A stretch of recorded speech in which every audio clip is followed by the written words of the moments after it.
Hey guys, welcome to Flat Top King. Hey, this smile on my face before I even start shows you one thing and one thing only. Absolutely excited today. Today is all about the Philly Cheesesteak, authentic style, no BS, coming straight from East Tennessee, from my griddle to yours. Watch this.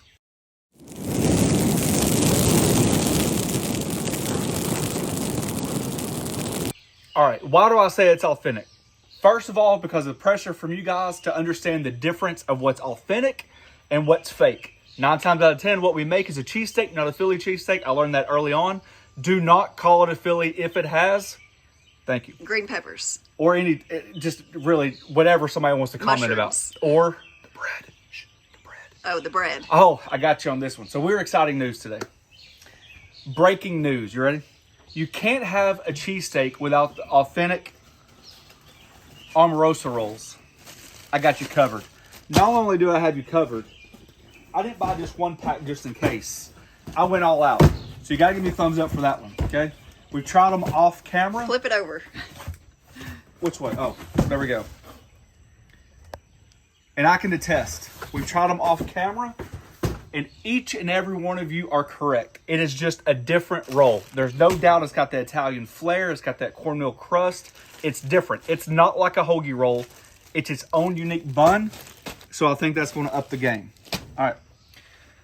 Got to bear with me. We only have so many options living away from Philly, right? This is not an argument over who does it best. This is not an argument of who has the best cheesesteaks. This is solely because we're able to purchase online. And if you do your research, I could be murdered about this comment. Pat is the original. I don't know. That's what he says. We'll see what happens. So we got our certificate from Gold Belly. We ordered this online, and they have all kinds of restaurants. Bill of sale. We'll cover that one up. We won't tell anybody what that cost us. And here we are. Do not refrigerate. It came in pretty well packaged. Refrigerate, do not freeze. Oh, what'd I say? Do not refrigerate. Yeah, do not freeze. So there we are. 4 cheesesteaks. We went with a provolone. We're going to do it with a package instructions. I did look online before I started this video to see unboxing, to see if anybody's done this. And I found a couple, and a couple people complained that when you do it per package instructions, the bread gets a little bit too crispy.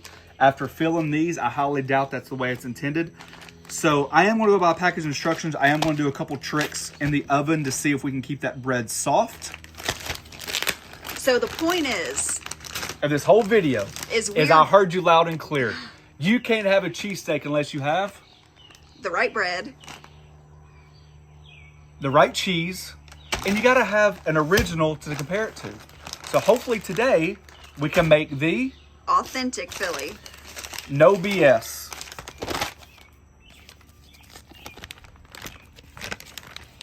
Right out of the package from Gold Belly. Pretty close. They probably got a bigger bun. We'll be able to fluff that meat up. I got it with onions, or wit. Wit onions?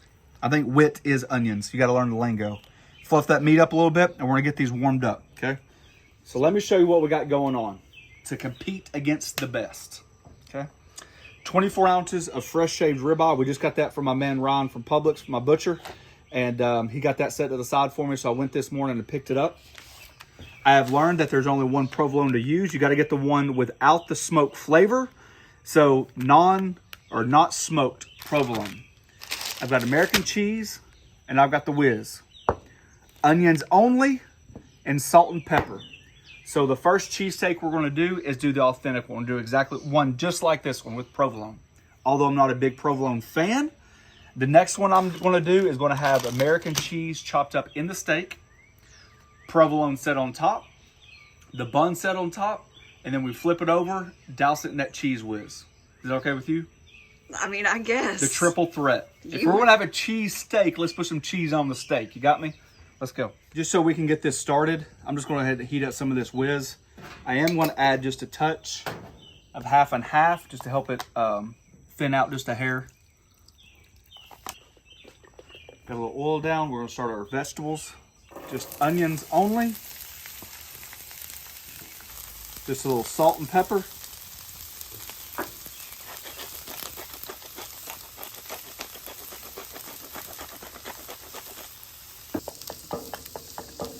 All right, before we start this beef, the onions are just right where I want them.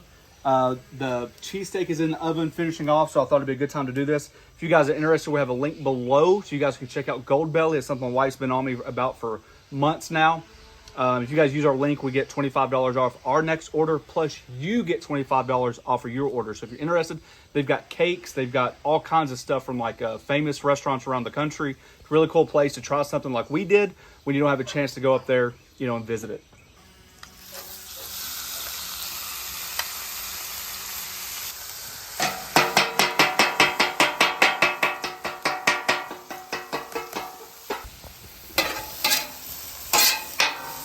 We've held off on the seasoning. We're going to season at the end. I don't want to get it on that hot side of the griddle, so my griddle's on low.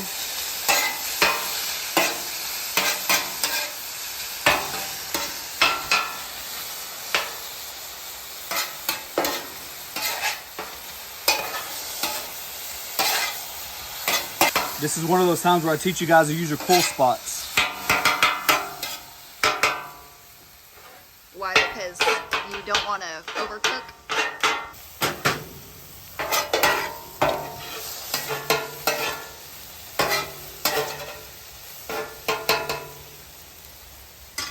Lay down our provolone. I'm doing 3 slices. Take that bread right over top.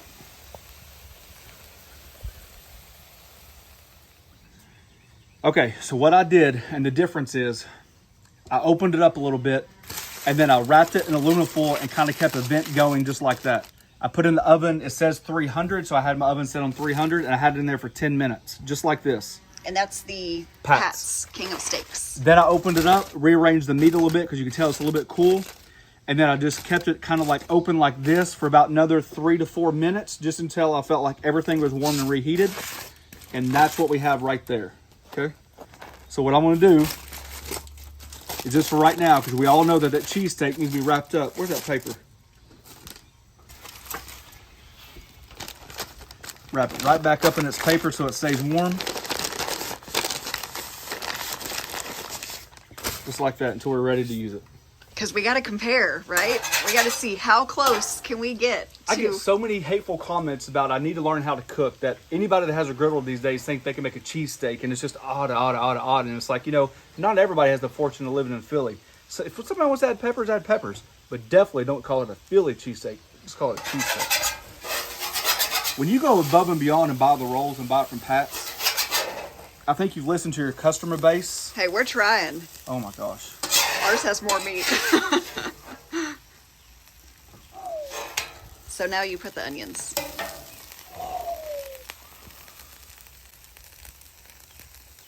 All right, while those other ones are cooling down, same method. Got that ribeye on there, griddle's on low. So this one's gonna be like the extra cheesy. You know, this is my version of a cheesesteak. Granted, it's not fair for me to say, but I'm not a provolone fan. But if you're going to have provolone in it, the 3 options are Whiz, provolone, or with American. I say, why not have both? So this is how we're going to do it. A little bit of onion, 2 slices of boar's head American cheese, white American. Get that incorporated.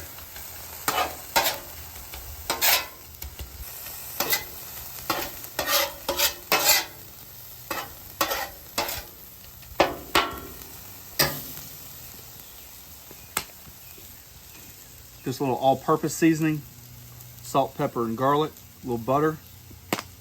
That looks good right there. I don't even know if it needs more cheese. Oh, we're putting it on there. You can't have a cheesesteak without cheese. Put that bun right over top. Let all that stuff start melting and steaming.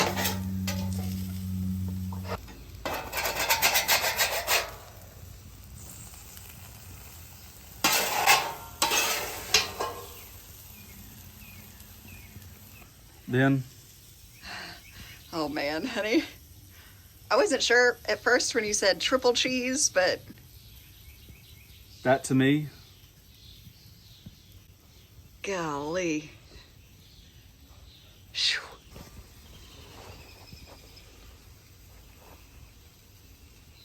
So just to reiterate, this is not about trying to make a better cheesesteak than Pat's. It's about what the options are available to most people and trying to give respect and homage to the people in Philadelphia. I hope we did a great job. So this is what we got, okay? The original. I have original. To, you know, I have to applaud them for one. I don't know if banana or if bell peppers really matter that much. I can understand why people get frustrated. But the roll, if there's anything you're getting on to somebody about, is the roll. The roll, I can understand, plays a massive part. Because there is nothing, I've never had a roll like it. There's no substitute, right? There's not. Matter of fact, it makes incredible garlic bread. Just saying. Yeah, I'm actually glad we got a whole case of like 12 or 16 packs. Yeah, we got a lot. Let's see. Let me try. So in all fairness, this one did come from Philly versus fresh off the griddle. Boy. It's not bad. It's not bad. That's pretty good. But now we can say we've had an authentic Philly. So we know what to compare And I know it some to. people are going to say that's not authentic. There's better cheesesteak places. Nobody's saying that. This bread is different. It feels different than Pat's. Pat's feels more like a crusty style. This feels definitely softer. So that's our version of the authentic.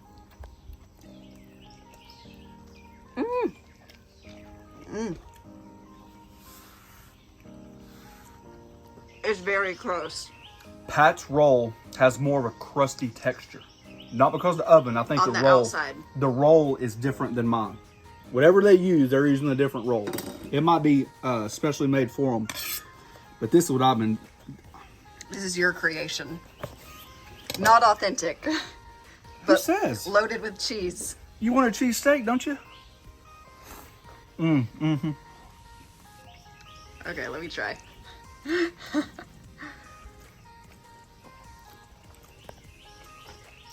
That is rich. It's creamy. I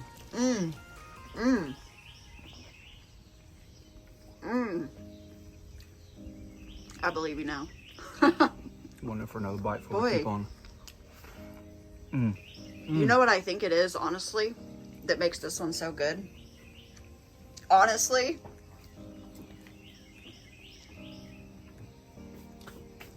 I think it's that. You taste that garlic, that butter, don't you? So much more than just salt and pepper.